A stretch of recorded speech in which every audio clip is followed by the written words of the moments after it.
Hello, booktube. This is Sonia from An Enthusiastic Reader, and here I am on a Friday, here to discuss my Friday reads for the week. I have a few books to talk about and a few books I'm reading currently, so let's get started. The first book I finished this week was the Saga of Gosta, Burling by Selma Lagerlof. I know you've seen many people talking about this on their channels, so I won't go into it too much, but I did enjoy it very much. I'm really glad that I had a chance to read it, and I wouldn't have heard about it if it weren't for the Nobel Women project that's going on Britta Bowler's channel. Hi, kitty. My take on this saga is that it was folk tales about one crazy year in this small village, led by a very defrocked minister who is incredibly charismatic yet lazy, as are the other cavaliers, as they call them, in this, which is essentially like a group home for men who don't have jobs, and they just go around doing what they want and drinking and causing all kinds of mischief. Kitty. And it was fun. There was a lot of emphasis on nature, and that was part of building up the setting for the book, and the exaggerated writing of the book heightened the emotion. That was really a fun part. I enjoyed it. If you're looking for a non-British classic, trying to get a Scandinavian perspective, then I would recommend this book. Sorry, I'm not looking at the camera. So I finished Michelle Obama's Becoming. I listened to the audiobook. It was great. I had fears that it would be less than candid or kind of watered down, but it wasn't. It was very poignant and pointed and personal. You could really hear in her voice the triumphs and the big setbacks and disappointments, both from when she's growing up and the love for her parents and her brother, and then her, incredible attraction and relationship with Barack Obama. It was great. I wish people had been nicer to her when she was First Lady, but she seems to have come out looking great and feeling great. And so I highly recommend the audiobook if you are interested in that. And the third book I finished this week was Old in Art School by Nell, Irvin painter.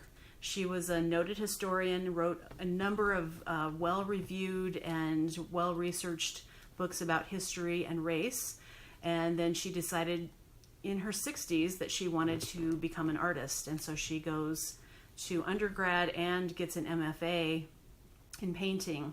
And it's a very honest look at her reception amongst the faculty and the other students, to have someone who is a black woman who is old. She's in her 60s and they are all in their 20s. They were not encouraging to her. They did everything they could to try and keep her from feeling like an artist, and they discouraged her from using any of her historical expertise and knowledge to put into her art. And it took her years to figure out that, of course, her history and Black history is a very important part of who she is and what her expression in art should be. So I like this. She spends a lot of time talking about the travails of her aging parents and how that affected her. And I think maybe there was a little bit too much emphasis on that, but then who am I to say? That's her story, and she told it well. I enjoyed it. I say that on every book. I enjoyed it, but I would recommend it if you like memoirs about process and about aging and about self-discovery.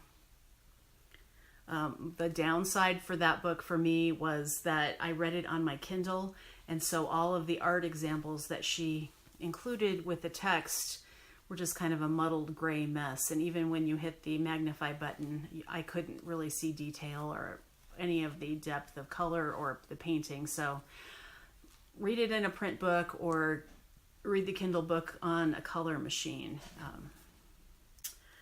Let's see. I'm currently reading Red Clocks by Leni Zumas. I think a lot of you have heard about this book on BookTube. It's kind of a dystopian fertility novel set in the near future where Congress has passed a ban on abortion and also a ban on adoption by single people. And so it follows a number of different women in the story, all dealing with various aspects of wanting to become mothers or not wanting to become mothers, and how the political climate affects all of those decisions. I'm about 2/3 of the way through. It's very good. I want to see how it's all going to come together. It's not a happy book, but it's very well written. I don't know what my plans for December reading are at this point. I've picked up a few books recently, including His Favorite by Kate Walbert, which I think is about a girl and a teacher and an affair. The Gentle Art of Swedish Death Cleaning by Margareta Magnusson. That I've had that on my radar. I think that's a good book to read before the beginning of the year. We've been doing a lot of, going through our things and throwing things out and reorganizing, and this seems like a great addition to my 2019 plan of just continuing the purge.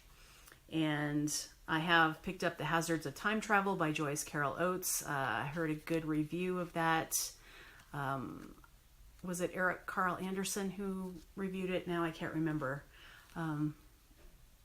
But I had just finished that other Joyce Carol Oates novella called Patricide. And so I'm kind of in the mood for that style of writing again. And I also picked up at the recommendation of one of my daughters, The Cabin at the End of the World by Paul Tremblay. And she was home for Thanksgiving and she told me how much that book was scaring her. And that kind of sounds appealing to me. So I think I may pick that up. I don't plan to probably do a lot of Vlogmas videos, but as the whim inspires me, you will see me on my channel. So I hope you all have a good week, and I appreciate you watching my Friday reads, and I will see you in the next video. Bye.